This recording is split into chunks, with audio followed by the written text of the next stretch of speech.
नमस्कार दोस्तों, मैं राजकुमार मौर्य इस वीडियो में आप सभी साथियों को बताने जा रहे हैं बिहार विधानसभा चुनाव में कौन कौन से मंत्री चुनाव हारने जा रहे हैं। पूरी वीडियो को देखिएगा। आपकी जो भी राय हो, आप लोग अपनी राय को कमेंट करके बताइएगा। और कोई भी चुनाव होता है, मंत्रियों का चुनाव हारना आम बात है, कोई बहुत बड़ी बात नहीं है। लेकिन दोस्तों, कौन कौन से मंत्री चुनाव हार रहे हैं? बिहार में तो दो उप मुख्यमंत्री भी हैं, एक सम्राट चौधरी, दूसरे विजय सिन्हा। इनमें से कौन कौन चुनाव जीत रहा है, कौन कौन चुनाव हार रहा है? दोस्तों, पहला नाम आता है लखीसराय विधानसभा क्षेत्र से विधायक हैं, वर्तमान के चुनाव लड़ रहे हैं विजय सिन्हा।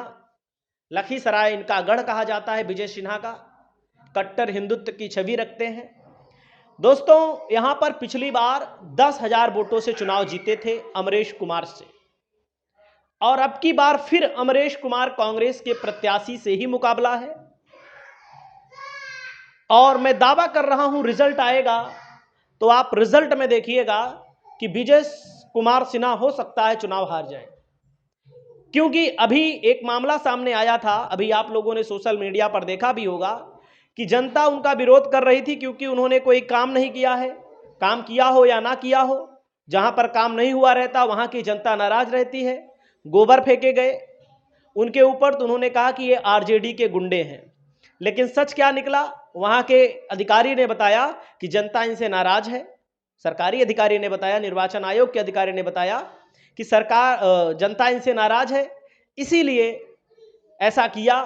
हालांकि धमकी भी दी गई यादवों को लेकर के उनके द्वारा कि सरकार अगर आ जाएगी तो बहुत बड़ा खेला कर देंगे, कार्यवाही करवा देंगे, ये कर देंगे, वे कर देंगे। लेकिन जो भी हो दोस्तों, लखीसराय में विजय सिन्हा चुनाव हार रहे हैं। अगर आप लोग हमारी बात से सहमत हैं तो कमेंट करिएगा। बाकी दोस्तों, कुढ़नी विधानसभा क्षेत्र से केदार प्रसाद गुप्ता विधायक भी हैं, लड़ रहे हैं, मंत्री हैं वर्तमान में।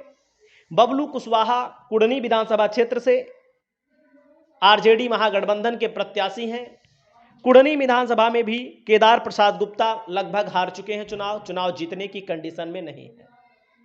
अगला नंबर आता है दरभंगा नगर से संजय सरावगी, विधायक हैं वर्तमान के, मंत्री हैं वर्तमान में। और मैं आपको बताना चाहूंगा, यहां पर उमेश सहनी वीआईपी की पार्टी से मुकाबला है।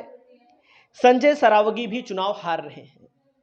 वहीं पर दोस्तों, कल्याणपुर से चुनाव लड़ रहे महेश्वर हजारी, इनका मुकाबला है रंजीत राम से। ये भी चुनाव हार रहे हैं, किसी भी कंडीशन पर चुनाव जीतने की परिस्थिति में नहीं है। अगला नंबर आता है बहादुरपुर से मदन सहनी, विधायक बहादुरपुर से मदन सहनी चुनाव लड़ रहे हैं।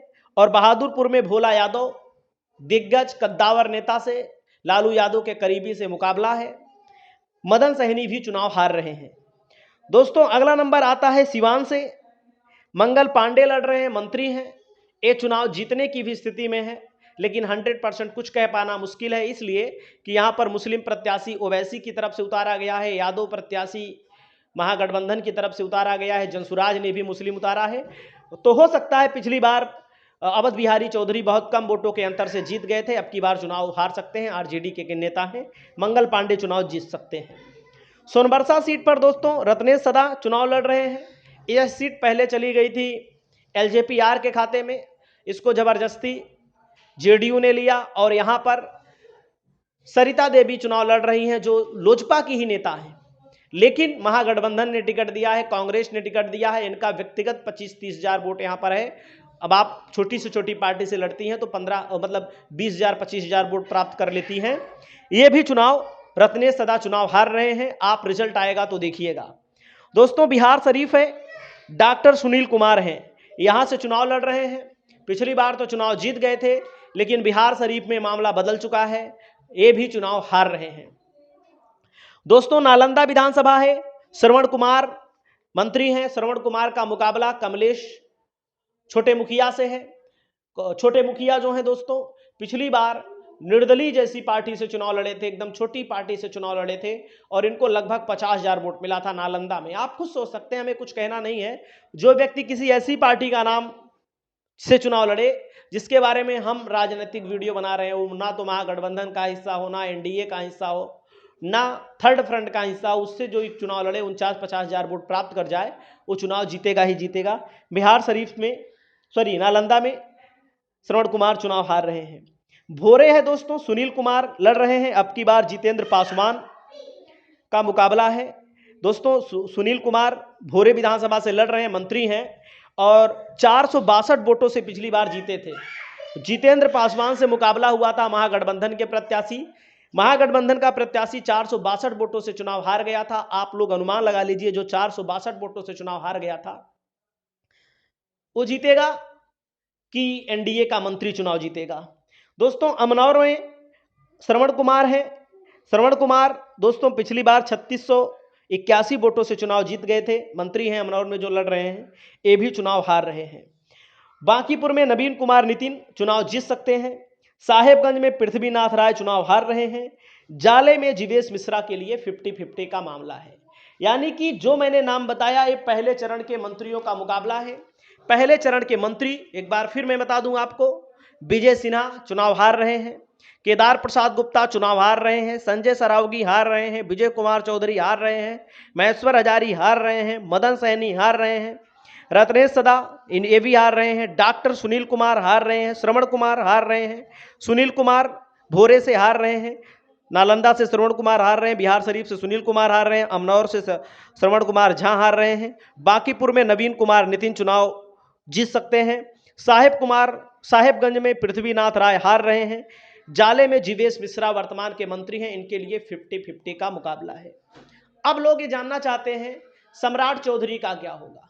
दोस्तों सम्राट चौधरी का जो होगा वो आपके सामने तो आएगा ही आएगा, लेकिन मैं आपको बताना चाहता हूं सम्राट चौधरी उप मुख्यमंत्री होते हुए भले लग रहा हो चुनाव आपको जीत लेंगे, लेकिन हमारे आकलन में सम्राट चौधरी बहुत पीछे चल रहे हैं। क्यों पीछे चल रहे हैं? क्योंकि महागठबंधन ने यहां पर जो प्रत्याशी अरुण शाह को उतारा है, गुप्ता प्रत्याशी उतारा है, गुप्ता मतलब बनिया समाज का प्रत्याशी उतारा है। पिछली बार 3800 वोटों से महागठबंधन से हार गया था उपचुनाव में, एनडीए की सरकार में चुनाव हुआ था तब हार गया था। एनडीए की सरकार में महागठबंधन कैसे जीतेगा उपचुनाव, वो भी आप सब जानते हैं। उपचुनाव में कैसे कैसे खेला होता है, किसी के को बताने की जरूरत नहीं है।